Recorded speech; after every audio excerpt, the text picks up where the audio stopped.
Hi friends, welcome to my channel. Today recipe వచ్చేసరికి వంకాయ పచ్చడి. ఇది ఎలా చేయాలో చూద్దాం. ముందుగా పచ్చిమిరపకాయలు నూనెలో వేయించాలి, బాగా దోరగా వేయించుకోవాలి.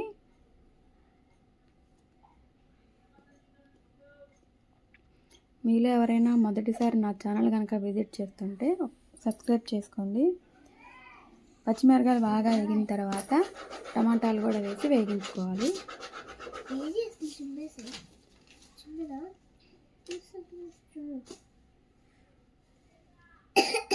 అవి కూడా వేగాక దాంట్లోనే వంకాయలు కూడా వేసి బాగా మగ్గేలాగా వేయించుకోవాలి.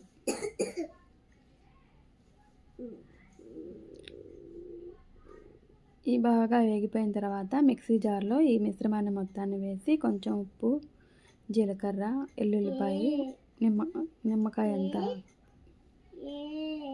చింతపండు వేసి మిక్సీలో వేసి గ్రైండ్ చేసుకోవాలి కచ్చాపచ్చ. తర్వాత రెగ్యులర్గా పోపు పెట్టుకోవాలి. వంకాయ పచ్చడి రెడీ.